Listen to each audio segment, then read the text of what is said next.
Houston.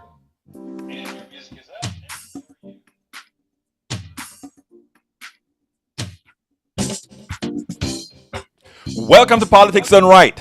I'm Egberto Willis, your host. Good morning, Houston. Good morning, Houston. It's the first day of the week. Happy Monday. We are going to make this week a wonderful week. We are going to make this week a great week because you know what, folks? It is where it is in our hands. For the most part, yes, there are exceptions to the rule, but it is in our hands. Let's take the power that we have innately and make this our hour, make this our day, make this our or semana, our week. Let's make sure and make it that way. How was your weekend?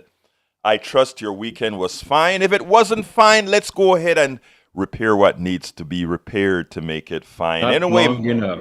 not long. Oh, Howard, I know, you're always on the go, but I'm pretty sure you had a good enough weekend, right? I had a Yeah. yeah, Oh, yeah. we are here on the positive. I had a wonderful weekend, and one of the reasons that it became even so much more wonderful is I met for the first time one of the guys in our control room. We are a volunteer organization with people coming in from the community from all over that make a part of what we call community radio, which is really, really, really community radio. And I met no other than the person who mans the phones every single morning, the one and only El Senor Jack Van Beber. Jack, is he in the studio right now as well? I trust. Yes, I'm right here.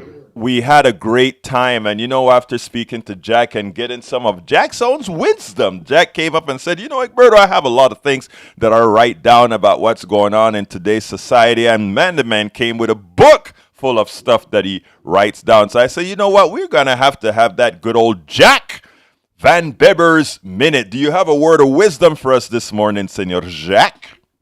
Yes, it's more of a question. Yes. We were talking about the authority of God and everything this weekend a little bit. And I thought, if it were proven that God did not exist, would the human still be a spiritual being? Is You know, spirituality separate from God? That was my question. That's my question of the day. And what do you guys think? Those of you that are listening out there, what does El Senor Howard think? Howard, would we still be a spiritual people? Yes, we would. Because if God didn't exist, there was absolute proof, we would invent him. Because we I have to have something bigger than ourselves. It's I just a th- human. We have to have something bigger than ourselves. Look at the way we grow up. When we're children, our parents are bigger than we are. So we have to have something that we think is in charge, whether it is or not. I'm not saying that it is. I'm not saying it isn't. But we have to have something bigger than ourselves to behave ourselves, really. I agree with that 100%. I'm a humanist, and I think I'm very spiritual. I think about, and I think being spiritual also shows a certain level of humbleness, right? Because it tells you that the world doesn't center around you, and you understand that there must be something out there. I mean, we couldn't do this on our own. Hell, we couldn't do one millionth of what we see out there. Anytime I go on a cruise or something, and I see the vastness of the ocean, and I see things happening, it makes one feel so little. When I go out there and I camp on a lake or on the forest, the beautiful forest we have all over Texas and beyond, it's like, wow, this is great. It has to be a lot more out there. So, Dr. Van Beber, I tell you something. I think the question is profound, and I think all of us should think about it. And in thinking about how vast things are, right?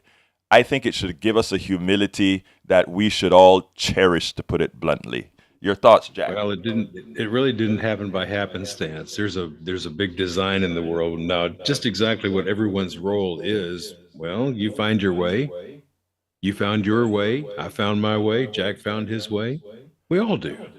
We all have an Abs- assignment to complete here. Absolutely And so. once it's done, well, you're done.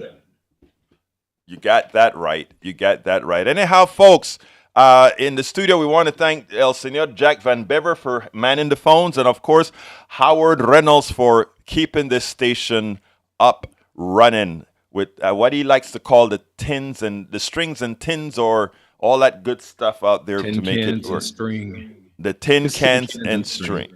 Oh, And you know what? That's what we do. We make things happen on this great 100,000 watt station. Anyhow, folks, we have a great program for you today.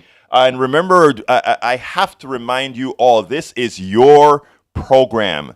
I repeat, that is not just hyperbole. That is not just for the saying. This is your station. I prepare at least 3 subjects or so every day. But if you call and want to change a subject, that's something that has more meaning for your life, for the lives of many around, it is your program. Give us a call at 713-526-5738, 713-526-5738. We are here to serve. I repeat, we are here to serve.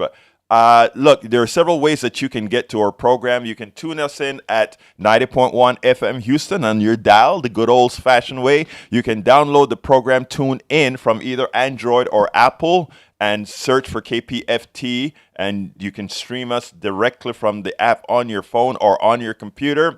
We can also stream us from our website, kpft.org, kpft.org, or you can watch us live right now at facebook.com/KPFT Houston. Again, that is facebook.com/KPFT Houston. And of course, you can watch us live on YouTube by simply going to politicsdoneright.tv.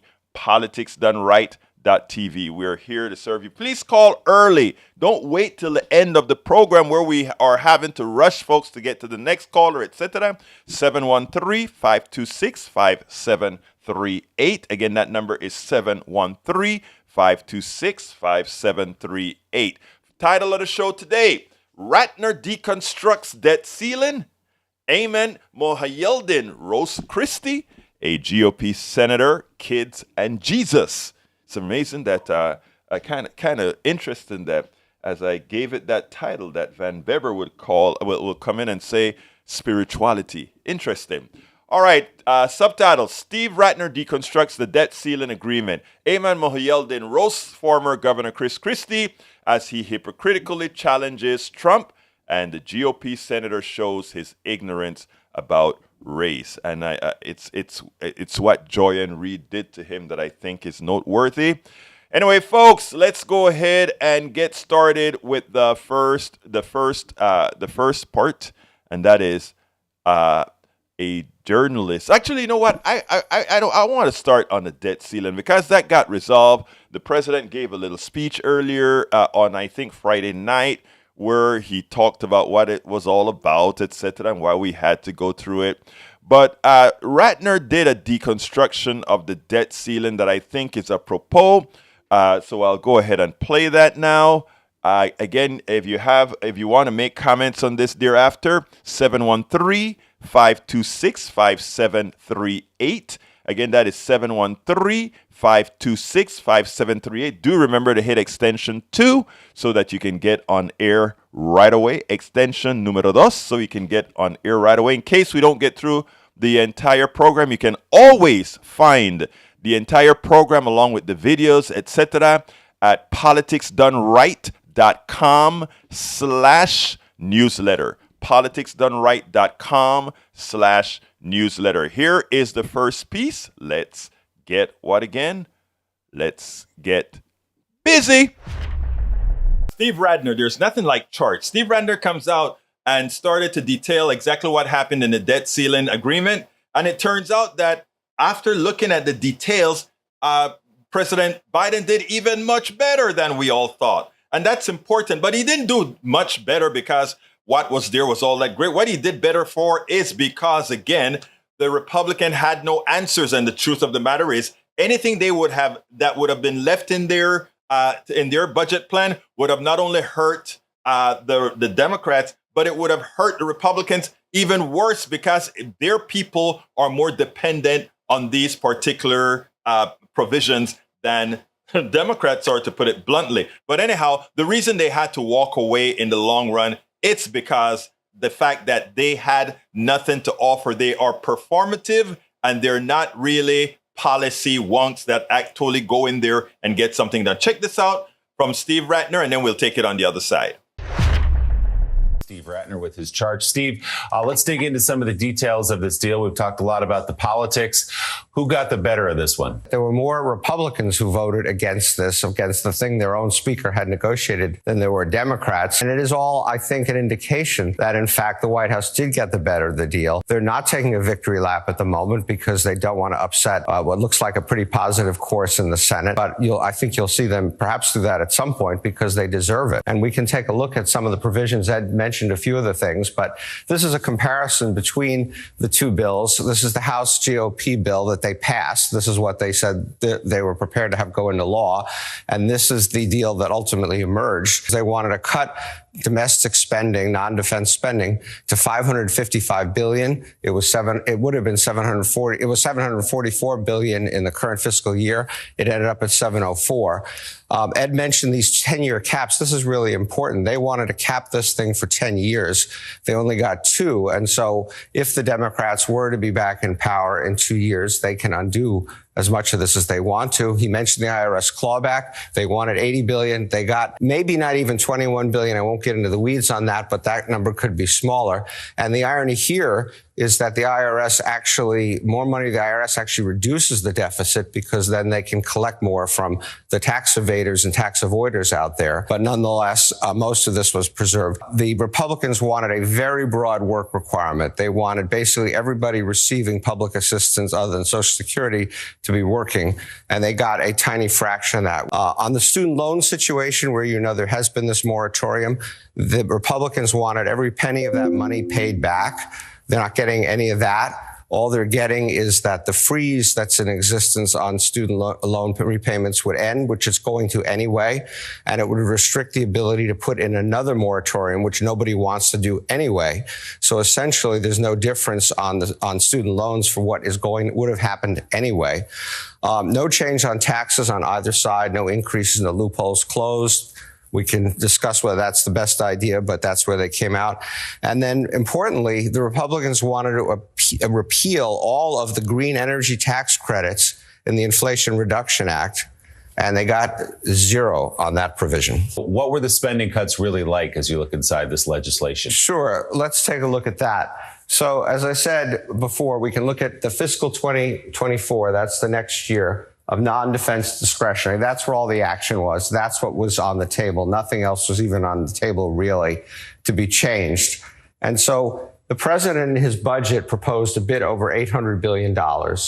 As I said before, this is the 2023 amount. This is $744 billion. The Republicans wanted it down at this 550 level that we talked about, ended it up here. About 40 billion, as I said, less than what we are going to spend anyway.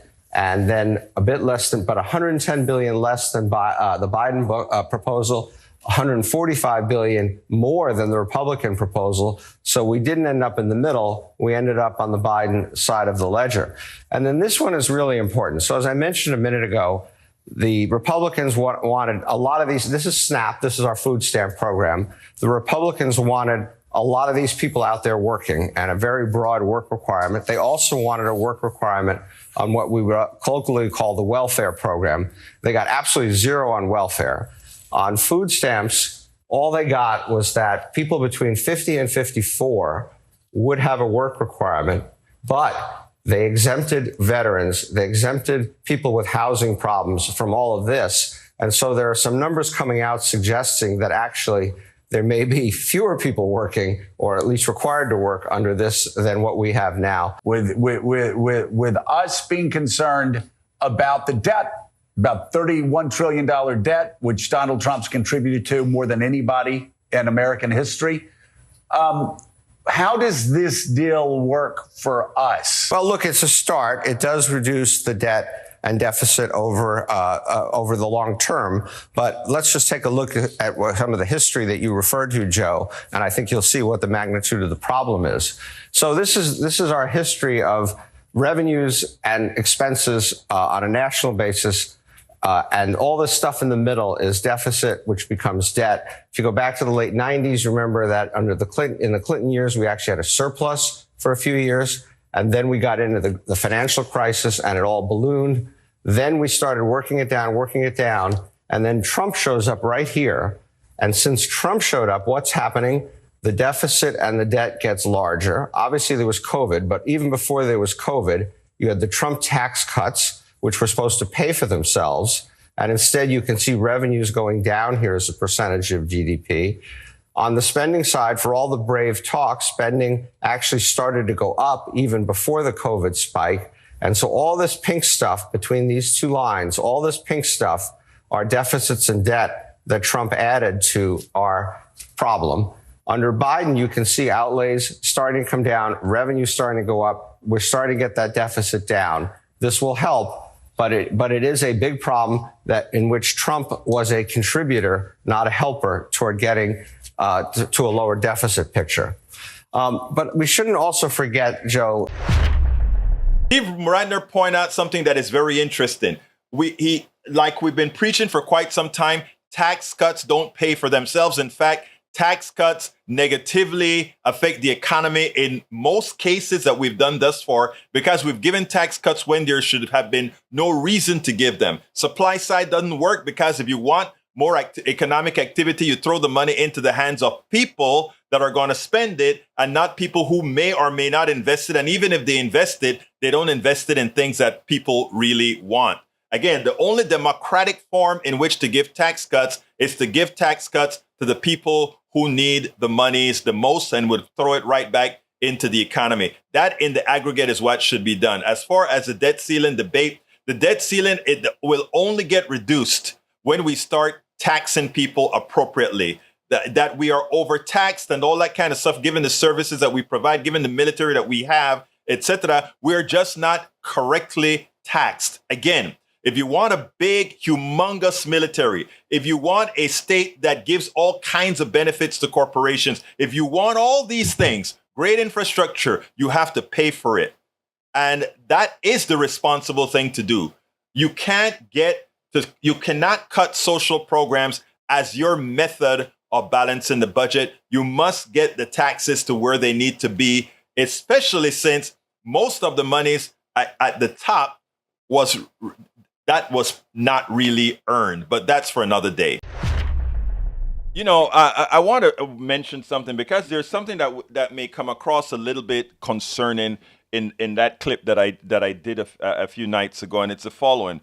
As I re-listened to it, I said I want to clear up something because the Democrats didn't want to have a work requirement for welfare in there, and some people would say, well, why not? If they're able-bodied people getting welfare and they can work, they should be going out there to work. That is the sentiment of everybody, whether you are Republican or Democrat. We don't want somebody on the dole for the sake of wanting somebody on the dole. The issue is the bureaucracy that work requirements create. In other words, if you have all these work requirements, you have to hire a whole lot of other people to administer and to find out that the person is going to work and all that sort of stuff. It adds to the budget of that particular program, a budget that instead of going all to the people of need, also goes to the people that are there to administer these things. And what we are saying is poor people don't need a work requirements because in as much as there are bombs out there, in as much as there are people out there who don't want to work, right? Who want to be on the dole. There are some people out there that are that way. But you know what? Most people are not. Most people hate the idea of being poor. Most people want to have a livable wage. Most people want the dignity of going out to work their every single day, that you can show a few people here and there that don't want to work, or a cluster of people that don't want to work. That is the very, very slim minority of people out there. If you doubt me, you go to any poor area, to the bus stations, etc., and in the mornings just before work, there are people trying to get to work in every manner that they can. The normal way of one's being is to want to be out there working. Don't let right wingers try to make scapegoats out of people, whether Democratic or Republican. So let's keep that in our back of our heads. It's easy when this stuff is not explained for people to believe there are just a whole lot of lousy people out there.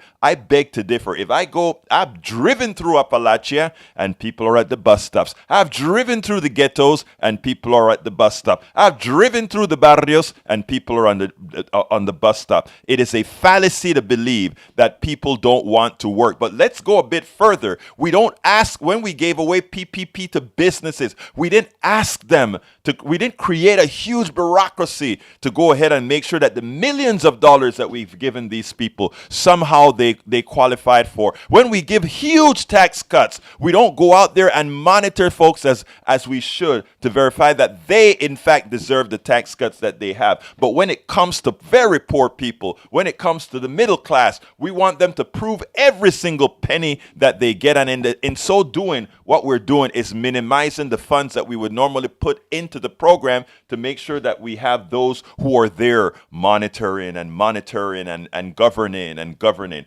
We need to get smart about these issues. Let's go ahead and bring David into the conversation. David, how are you doing this morning? David, come on in. Let's see. I don't see it red yet. David, control room, let's go ahead and get David into the fold. Come on in, David. You're on. Hey, Mr. Egberto. I just want to bring something to the attention of the listening audience. I've been hearing this Republican trope that by cutting taxes, you increase government revenue. That seems to me to be counterintuitive. And the reason why is because the entirety of government revenue is based on taxes. I don't know of any other way the government makes money than by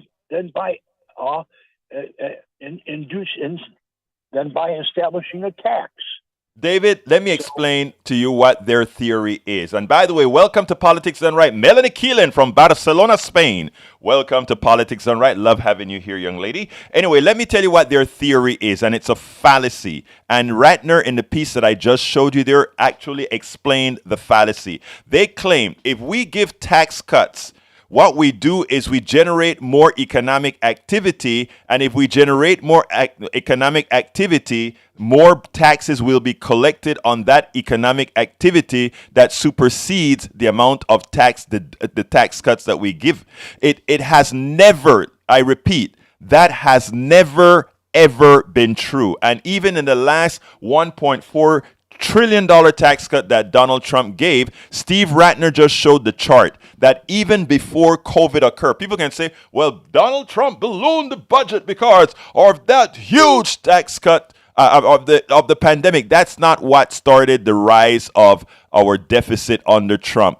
When Trump gave that $1.4 trillion tax cut, the revenues tanked.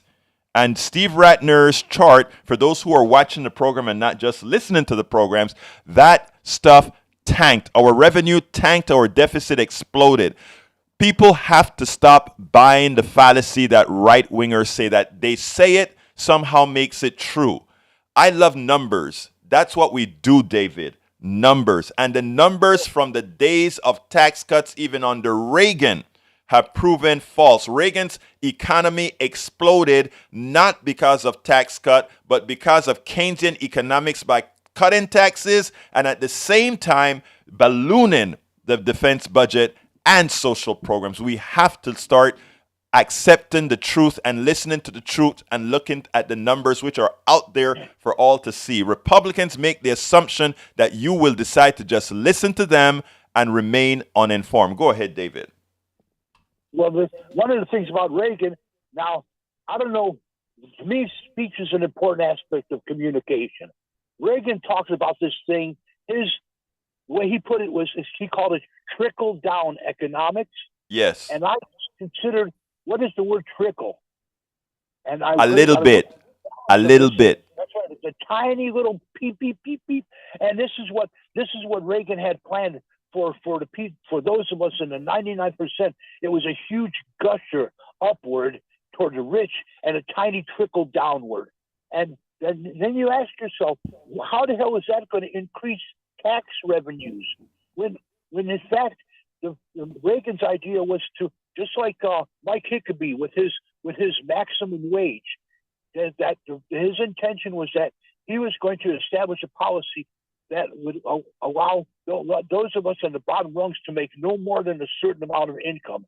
And this was put forth by some English guy back in the 1500s, I think. I'm not sure. Right. Edmund Burke anyway, this and Hickabee picked up on that, and he was making a big issue out of it. So the Republican, and this is the thing about the libertarian system also, they have been anti-tax as far back as I can remember. Exactly. It's not. So in the context of the claim that, well, if we make more money, then it'll increase taxes. How can that be when they're constantly cutting taxes? Amen. Look, David, you're right. I need to go to Arnold. David, I appreciate your call. I appreciate your sensible commentary. Please keep listening. Please keep calling. And please remember to tell folks that KPFT 90.1 FM exists and that we're here to provide nothing but the truth. Thank you. Thank you kindly, David. All right, let's get to Arnold. Arnold, come on in. How are you doing, Arnold? Hello? Yes, Arnold, you're here. Hey, yeah, so one of the things I wanted to say was as far as taxes and everything goes, all these subsidies for these corporations, all done legally to benefit these corporations. That's what's hurting everyday Americans, even workers. They need you want to talk about they need a certain percentage of unemployment. Oh wow! Let me stop you right there, Arnold, because you just hit a key feature that I want every American to understand. You just made a very important statement. Yes, our economic system is dependent on there being a certain amount of unemployment. If you doubt it, remember what the Federal Reserve Chair said to Elizabeth Warren. Elizabeth Warren said, wait a minute, you are saying in order to bring down inflation, and by the way, for those who don't know, inflation isn't caused by what Biden is doing with pumping money into the economy. Inflation only should occur if there are shortages. We don't have real shortages. Therefore, the inflation we have today is corporate greed. Don't believe anything else that you've heard. We can prove it. And Katie Porter, Representative Katie Porter of California, she proved that inflation has been caused by corporate greed. But going back to what Arnold had to say about there being unemployment, Arnold is absolutely correct that we depend on unemployment. And the chair of the Fed chair said the following: we need to increase employment in his document. We need to increase unemployment so that we can bring down inflation. He gave a correlation between unemployment and inflation. What kind of an economic system depends on the pain of people to succeed? That's a problem. Continue, Arnold. It allows the guy next to me to want to work for less than me, in order to survive in the economy. That's why we need to strengthen our unions more. That's the next big thing. Is we need to organize. That's the main thing. I mean, it's white people, black people, Mexicans, everybody. You got immigrants. You got these companies able to give visas to immigrants to bring them onto their farms, to bring them onto their poultry. The plants, yes. can't see. You know, us Americans, we're building these factories. Not just that, but now these companies are building factories in overseas and not allowing Americans to get any of that wealth. You know, and so that, you know, all the wealth is going to like everybody's saying on 1%, but we don't know how do we change it. Let me tell you how we change it. Let me stop you right there, brother Arnold, and let's. We gotta unionize and legalize. Yes. Unionize workers, and we gotta legalize immigrants. So, you know. And look, Arnold. Americans, us everyday workers, we're paying our taxes. We're paying our taxes by a check. I mean, even by overtime. Why are you taxing my overtime? You know, that's money that I should be getting just for me. You know what I'm saying? Because I'm putting in those extra hours. Arnold, I'm barely learning about an 8-hour workday. You know, in these refineries out here, it's 10 hours, 12 hours a day. Not to mention the time it takes to get into these refineries. You know.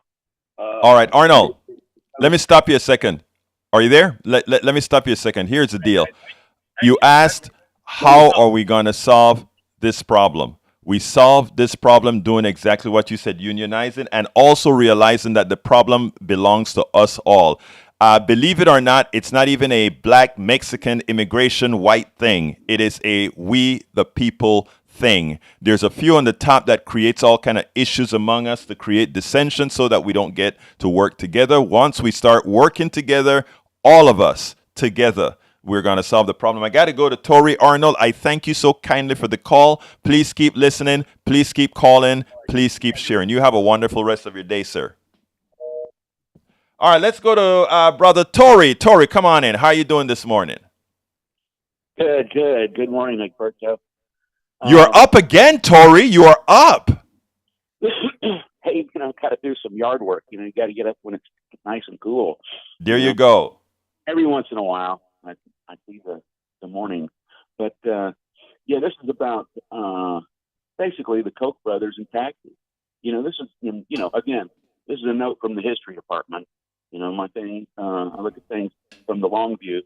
And just so you know, in case you forgot, the motivating life for the Koch family, starting in the 1930s, was Charles and David Koch's father, Fred, a rice alum, were the New Deal progressive taxes on the rich.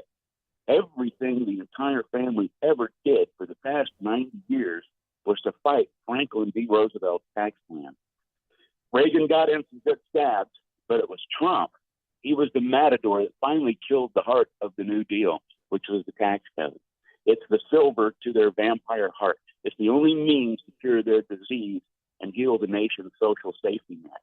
Is to raise the taxes like Franklin Roosevelt did. We need to do it again. The Koch brothers and the Mercers, not me, the other Mercers, they just fought the Supreme Court via decades of organizing through the Cato Institute and the Federalist Society. These are all institutes that were funded and started, initiated, organized exactly, by the Koch brothers to do what they've been doing, and which is to lower the taxes. Not all billionaires distort, conspire, and pervert democracy, but it only takes a few. They're loose cannons, and they must be tied down to prevent from hurting people. Their wealth is their weapon, and it must be confiscated.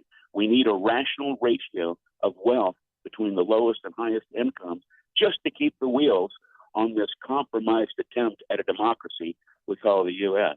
We need to increase the minimum wage and decrease the maximum allowable accumulated wealth. Philanthropy or taxes should be the only choice for the billionaire class. Let me just, I want to interrupt you for a second because you said something that's going to raise a lot of eyebrows. Hold on a second, Tori. You said something that's going to raise a lot of eyebrows, but I completely agree with because let me talk about it. 91% tax rate of the New Deal. The Tori. same thing that Franklin Roosevelt did.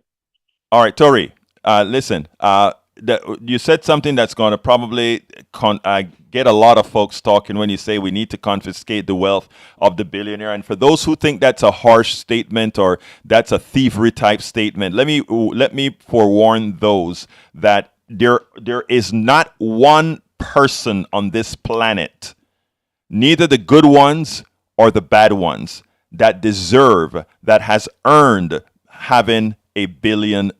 I repeat, it is a designed economic system that has allowed the billionaire class to exist. That may sound harsh based on the indoctrination we have received from the inception of our bodies. But the reality, from birth that is, the reality is there is not one person on this planet who has earned $1 billion. They have coerced $1 billion off of the fractional labor of everybody else. Out of the way our economic system. Hold on, let me finish, Tori. Let me finish. How that is what we have to have inculcated in our minds. We have been indoctrinated to believe that somebody has the right to earn a large percentage of our wage base, our economic base, our resource base, and that somehow they are entitled to it. They're not. Go ahead, Tori. I wouldn't even call it earned. I look at things objectively, and what they've done, what capitalism does, is that it concentrates wealth. Okay, so we're not even talking about getting rid of capitalism here, but we got to look at it objectively. It concentrates wealth, and that in itself isn't a bad thing, because we need wealth to do all manner of things, all the things that that social safety net does. The roads and the schools and the hospitals. We need to concentrate wealth. The problem with folks like the Koch brothers isn't the concentration of wealth, it's the hoarding of wealth. That money needs to be put back into circulation.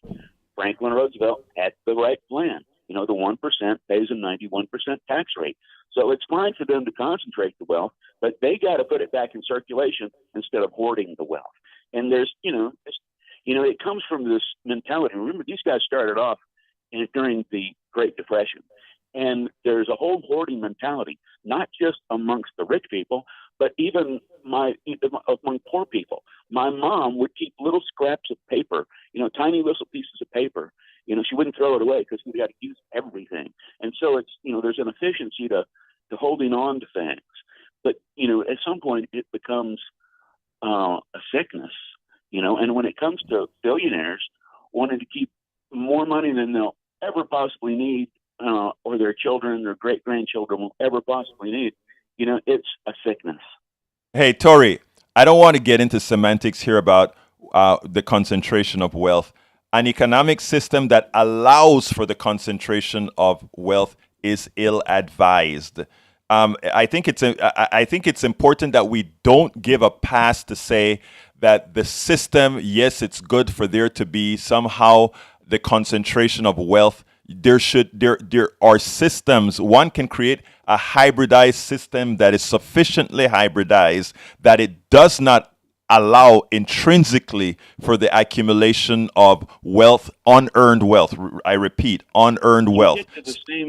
You get to the same goalpost by just raising the taxes. Exactly. Sure, and that's what I mean, Tori. I'm saying the tax system cleans up the aberration of capitalism. So I'm saying if you want the capitalist structure, by all means have it, but have a tax system that removes the aberration that it creates. That's all. Well, it's not my choice or your choice of whether we're going to have a capitalist system or not. I'm talking about what we can do now, just very objectively, and what that tax rate did. I mean, we need to see exactly what that 91% tax rate did. The good part about it, it turned the United States into a superpower. It built the international, the national highway system. I mean, it turned the U.S. and from it wasn't quite a third world. I mean, it was industrialized, but it was like, it was a dump. I mean, it was the Great Depression, and there was no infrastructure. There was no social safety net, and we went from this really crappy country limping along to being this amazing superpower, and it was all about that 91% tax rate. Yeah, that played a big part. Of course, it also played a big part that we rebuilt the world after World War II, and we were the manufacturing engine of the world for a long time. So that played an important part. Mm-hmm. Yeah. So it's very true.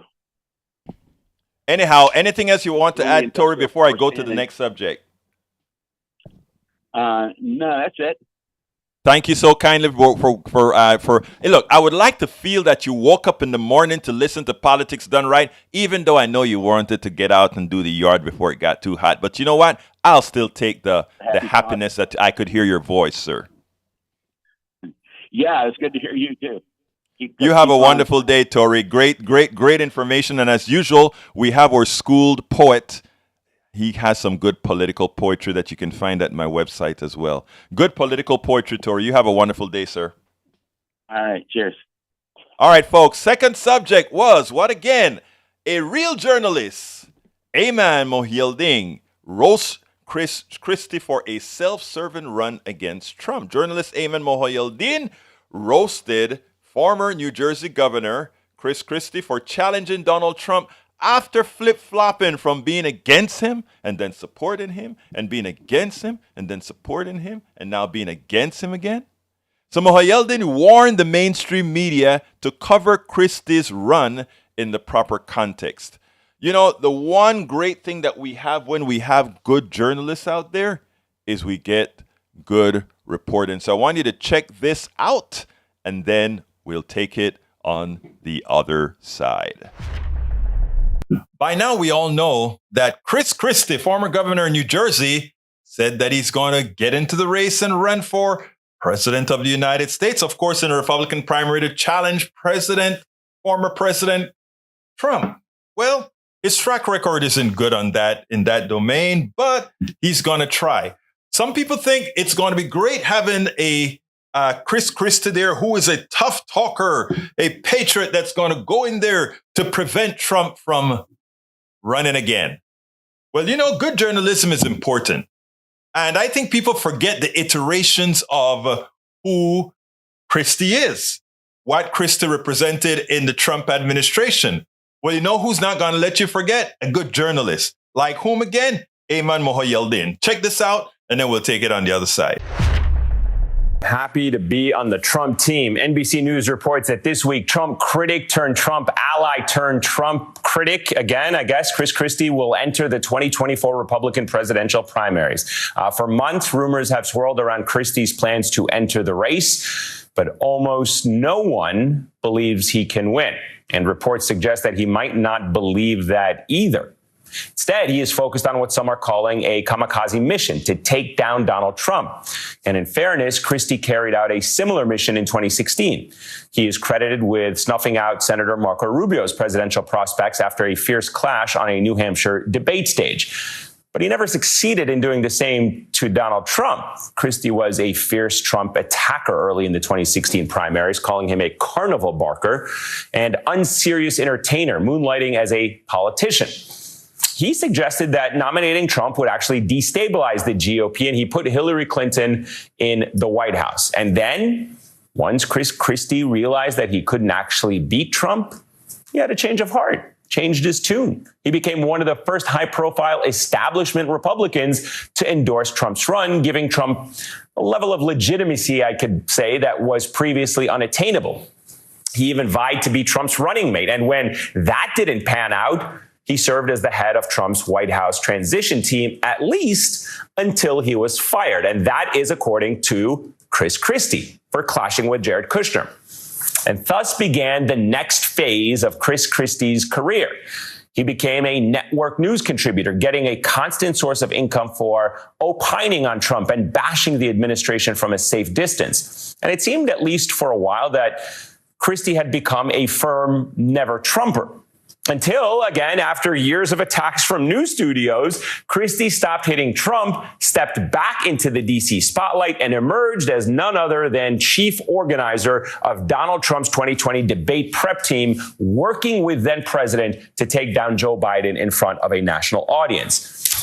And then, after Trump lost, guess what happened? You know where this is going. Christie flipped again, not only calling Trump a danger to American democracy, but also finding new ways to profit from his newfound Trump criticism. And despite not being a relevant member of the GOP for years, and despite his on-again, off-again relationship with Trump, Chris Christie wrote a book declaring that the post-2020 Republican Party had to move on from Trump if it was ever going to succeed again. It is hard to keep track of Chris Christie's allegiances unless, that is, you follow the money. When it is lucrative for Christie, guess what he does? He hugs Trump. He embraces him. When it's lucrative for Christie, he bashes Trump, hates on him. So forgive me for not believing that Chris Christie, whether he admits it or not, wants to torpedo Trump's electoral chances because he cares about our republic or our democracy. No, he cares about his bottom line. And for my 2 cents, I think his run is an effort to cling on to any kind of relevancy in this country. If he runs and he hits Trump, I don't know, maybe he can get another TV gig somewhere. Maybe he can write another book, get some paid speeches under his belt. He can keep reaping the benefits of the Never Trump movement, even if he's made it clear multiple times now that he is not a never Trumper. He's just a sometimes never, other times okay Trumper. I am begging the news media to do me a favor and look beyond the zingers and Trump attacks and ask Chris Christie, actually, what is he doing in this race? Because his track record has proven he is not capable of being an actual Trump slayer. He's never acted like a patriot, selfless soldier that some paint him to be. He had Mohyeldin that had an important message to journalists. Don't just listen to the whips that you're going to hear from Christie. Don't just listen to those one-liners and those zippers that you're going to hear. Put him to the task, because after all, it seems like in his case, knowing he can't win, he's looking to say, follow the money. This is just another income stream for Chris Christie. So as people are going to try to give him a notion that somehow he is going to be there to really challenge Trump, remember, the guy's likely there just to take the money. A lot of money involved in being that person that's going to get a lot of screen time, as he has some one-line zingers against Trump. Media, as Mohyeldin says, don't fall for it. Do your job. Media, do your job. Media, do your job. Anyway, folks, 713-526-5738. We still have some time to get more calls. 713-526-5738. Hit extension number 2 to be on air, and you will be on air. Remember, this is your show. You have the option to change the subject. 713-526-5738. I haven't heard much from our control room, so therefore, El Senor Howard, any comments? Or Senor Van Beber, any comments before I go to the other subject? Oh, I'm just sitting in here sleeping. You're actually going to wake me up and make me work? I am going to wake you up and make you work, brother. Well, it was good to hear from Tory this morning. He had some interesting points. He always have interesting points. That's Brother Tory for you. Jack, what you got going on, man? Man, Come on up here. Let me clear my throat. We're as we wait for Jack to clear his throat, and as we wait for callers at 713-526-5738 extension 2, Jack says what? Well, it's just actually. Let me wait on commenting this. I'm confused. I'm confused a little bit now. I'm thinking about it. So let me think about it a little bit. Okay. Well, as you think about it, we'll go ahead and have a commentary that I really want to say about this. There's a group called New Labels that's thinking about putting some more. That's putting up a candidate to run as a third party. And we don't know who is funding New Labels. We don't know where all the money. These guys have a lot of money. A third party an organization trying to launch a third party has a lot of money. And we also have a lot of new people going into the Republican race. I want everybody to think about this. We know that Donald Trump is very dominant in this space. He's very dominant, and his people are going to stick with him. But people were staying out of the race. But suddenly people are starting to come into the race. I think the undercurrent is there that the guy is going to get indicted, that things are going to make it seem that he's vulnerable. and that some one of these guys are going to come out ahead. And I think New Labels is coming into the fold, not to possibly give Trump a second term, but to ensure that a Democrat and the progressive movement is stalled. This is all playing a game with the electorate. New Labels is not there to try to re-elect Donald Trump or to try to get a third-party candidate, which has never worked and likely will never work in the current setup, the way our duopoly is set up. But what they can ensure is that the progressive mission is stalled. And that is exactly what I think is occurring here. Trump is not going to win again. In fact, Trump may not even win. I think Democrats are being fooled into believing that this is going to be a Biden-Trump race. First of all, I think we should have fresh blood all around, but seems like we won't. But I think we will have fresh blood on the Republican side. And I think the reason to bring in a third-party vote is to ensure that that new Republican person will win to stunt the progressive movement. This is chess playing. And one of the reasons No Labels, you can't find who's donating to them, should scare the bejesus out of folks. And it is important now that what we do is educate, and educate folks as far as what they're trying to do with our body politic. I think it's important. Go ahead, Howard. Well, if you recall, Ross the boss, Ross Perot, Yes. he's the one who ran as a third-party candidate, which split the Republican conservative vote, and that's how we got Bill Clinton. What True. if they try to run this person up against Joe Biden, whoever they choose? Well, it's going to split the vote for the Democratic side, which ensures probably a Ron DeSantis presidency. There you go. You total disaster. You nailed they're it. They're already stripping our rights away from us right and left, so we won't have any rights left. So if they decide to run a conservative candidate to split the Republican ticket, which they could very easily do, then we are assured a Biden presidency for the second time. Right. So the third-party candidates really just split the ticket on which side they're gambling on. So and let me just forewarn you, Howard. Go ahead. Think about this, Howard. Guess who they're thinking about running? Oh, I don't know. Manchin from West Virginia. Think about that. So that puts into perspective what you just said. Well, yeah, that's exactly what they're planning to do. If they're going to run a Democratic candidate, they'll just split the ticket that way. There you go. So therefore, it ensures a Republican presidency.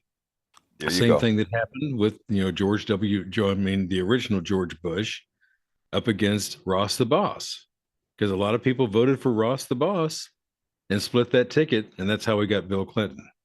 So it's very easy to see what they're doing. Yes. And you've got to be very, very careful in what you do when you do something like that. You nailed it.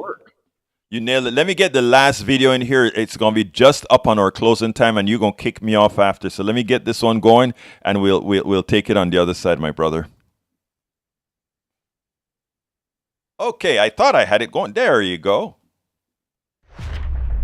You have to see this because it shows you how revisionist history comes about. I want you guys to check this out, and then we'll take it on the other side. Hearings on Capitol Hill sometimes include, let's just say, odd moments. But yesterday, we saw something just straight up bizarre during a hearing of the Senate's Health, Education, Labor, and Pensions Committee, when one Republican senator decided to go after a children's book. A book here in front of me called Our Skin that has been endorsed by NACI. And I'm going to read exactly what this book says. You guys might find it interesting. A long time ago, way before you were born, a group of white people made up an idea called race.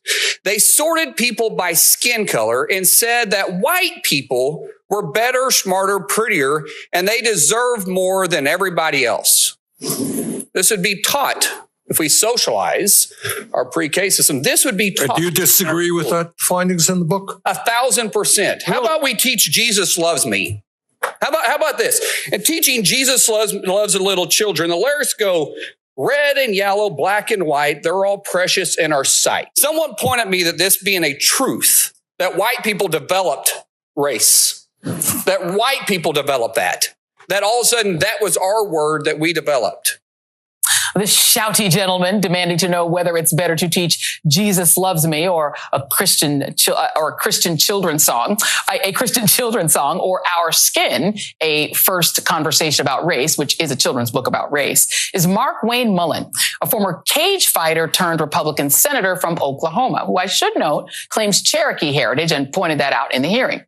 It was kind of a dumb question, though, right? I mean, you wouldn't teach a Jesus song in a public elementary school because, well, it's not Sunday school. It's not church. It's a school. And there are likely kids in that school who aren't Christian, don't know who Jesus is, and don't care. And their parents, who might be Buddhist or Jewish or Muslim or atheist, etc., have a right to not have their kids' teachers preach the Jesus to them. But the other reason why what the senator said is dumb is that the scary book that he waved around is correct on the facts. Allow me to quote the historians from the Smithsonian's National Museum of African American History and Culture right here in the nation's capital. Quote, before the mid-1600s, there is no evidence that the English referred to themselves as being white people. This concept did not occur until 1613, when the English society first encountered and contrasted themselves against the East Indians through their colonial pursuits. Even then, there was not a large body of people who considered themselves white, as we know the term today. From about the 1550s to 1600, white was exclusively used to describe elite English women because the whiteness of their skin signaled that they were persons of a high social class who did not go outside to labor. However, the term white did not refer to elite English men because the idea that men did not leave their homes to work could signal that they were lazy, sick, or unproductive. European colonists' use of the word white to refer to people who looked like themselves grew to become entangled with the word race and slave in the American colonies in the mid-1660s. These elites created races of savage Indians, subhuman Africans, and white men. The social inventions succeeded in uniting the white colonists, dispossessing and marginalizing native people, and permanently enslaving most African-descended people for generations, unquote. So the answer to your silly question, Senator, the book that's best to use if you want to talk to kids about race is the actual book about race that's grounded in historical fact. Because trust me, kids know that race is a thing. But feel free to sing the Jesus song to your kids at home. Yeah, if you want to sing the Jesus song to your kid, please feel free to do it. But don't try to deny history. You know, the biggest problem is, I think, with those people that don't want to don't want history taught to them, is that they want to take it personally. Look, I don't know what my forefathers, whomever they are, and by the way, just about every black person in America is mixed with a whole lot of stuff, okay? Just as I am. So my forefathers are many, okay? But of course, for those presenting what they call presenting black, I don't know what those forefathers have all done. You don't personalize this stuff. What you do is you learn from what folks have done and you make sure not to repeat the mistakes of your forefathers. That's all one can do. You can't be blamed for what your forefathers have done. No, you can't. And I'm running out of time, so I want to thank Jack Van Beber in the studio, as well as the one and only Howard Reynolds. Thank you so kindly, everybody that's listening. My name is Egberto Willis. This is Politics and Right, and you guys know how I end this, baby. I am what? Out. KPFT's 2023 local station board election.